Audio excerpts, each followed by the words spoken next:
ভিকটিমের ছেলে তিনি বাদী হয়ে আমাদের সাদুল্লাপুর থানায় একটি মামলা করেন, নারী শিশু নির্যাতন দমন আইনে একটি মামলা করেন।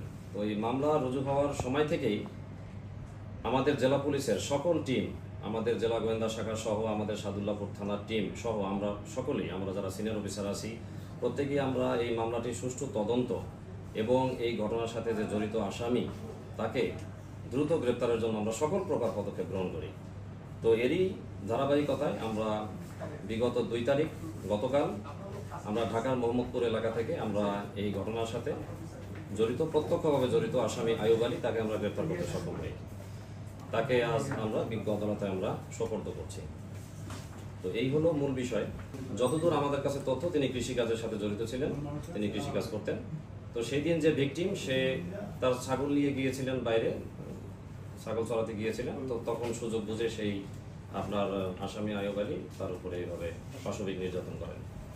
তো এখানে একটা বিষয় একটু আমি আপনাদেরকে উল্লেখ করতে চাই, আপনাদেরও জানা আছে যে এই বিষয়টাকে কেন্দ্র করে দুঃখজনক একটি ঘটনাই বলবো আর কি আমি, সেটা হচ্ছে যে আমাদের মহাসড়ক অবরোধ করা হয়। সেখানে তাৎক্ষণিকভাবে আমরা সকলে যাই, আমরা সকলে গিয়ে আমরা দুঃখজনক বলছি এই কারণে যে আমাদের পুলিশের পক্ষ থেকে কিন্তু কোনো ধরনের কোনো উদাসীনতা, গাফিলতি, অবহেলা এরকম কোনো ধরনের বিষয় এই মামলার ক্ষেত্রে ছিল না। আমরা প্রত্যেকটা মামলায় কিন্তু গুরুত্বের সাথে নেই। এই মামলাটি আরও গুরুত্ব সহকারেই আমরা তদন্ত করতে থাকি। তো যাই হোক, এটা আসলে অনাকাঙ্ক্ষিত বিষয় ছিল। আমরা পরে বাদীপক্ষের সাথে কথা বলেছি, তারাও বুঝতে পেরেছেন যে পুলিশ অ্যাক্টিভ আছে, তারা সক্রিয় থেকে কাজটা যথাসম্ভব দ্রুত তার সাথে তারা সম্পন্ন করবে, এই বিশ্বাস আমাদের উপর তারা রেখেছিলেন। আমরাও সেই বিশ্বাসের প্রতিদান দিতে পেরেছি। আপনাদের মাধ্যমে আরেকটি কথা আমি বলতে চাই, আসলে আলটিমেটাম দিয়ে পুলিশ কোনোদিন আসামি ধরতে পারে না, আলটিমেটাম দিয়ে পুলিশ তদন্তও করতে পারে না।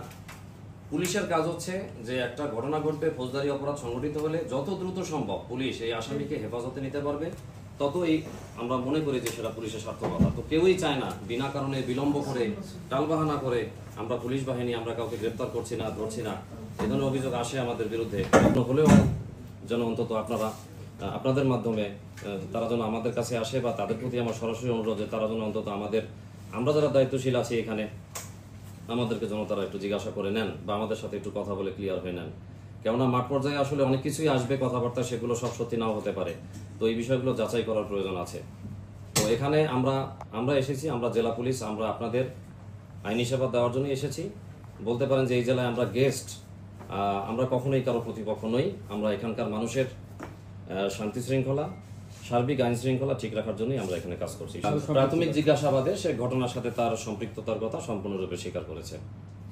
আরেকটা বিষয় জানার কৌতূহল আর কি আমার, এটা হচ্ছে যে সেই আসামি তো মোবাইল ব্যবহার করতো না, তারপর আপনারা দ্রুততার সহিত এইভাবে গ্রেপ্তার করলেন, এটা আসলে আমার কাছে আশ্চর্য লাগছে।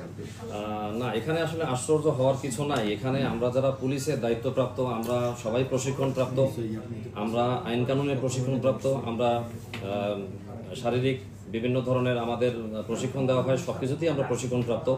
কিভাবে আসামি ধরতে হবে, কিভাবে আসামিকে জিজ্ঞাসাবাদ করতে হবে, কিভাবে তদন্ত করতে হবে, কিভাবে তাকে বিচারে সোপর্দ করতে হবে, প্রত্যেকটা বিষয়ের উপরে আমাদেরকে কিন্তু প্রশিক্ষণ দেওয়া হয়। তো আমরা আসলে এই বিষয়গুলো, এই মামলাটি যেহেতু আপনাদেরকে আগেই বলেছি যে বিষয়টি আমরা খুবই গুরুত্ব সহকারে নেই, যেহেতু এটি দেশব্যাপী একটি চাঞ্চল্য সৃষ্টি করে। তো সেই হিসাবে আমরা আসলে সকল পুলিশের আমাদের যতগুলো ইউনিট আছে আমরা সকলে মিলে আমরা চেষ্টা করি এখানে তথ্য প্রযুক্তি বলতে পারেন, এখানে আমাদের গোপন সংবাদ বলতে পারেন, বিশ্বস্ত সংবাদ বলতে পারেন, সব কিছুকেই আমরা কাজে লাগিয়ে সেগুলোকে আপনার বিশ্লেষণ করে আমরা সেইভাবে আমরা তথ্য সংগ্রহ করে তারপরে নিশ্চিত তথ্যের ভিত্তিতে আমরা এই আসামি গ্রেপ্তার অভিযানটি আমরা পরিচালনা করি এবং আসামিকে ধরতে সক্ষম হই। আমরা তাৎক্ষণিকভাবে আমরা আইন অনুযায়ী ভিকটিমের প্রয়োজনীয় সকল মেডিকেল পরীক্ষা আমরা সম্পন্ন করেছি।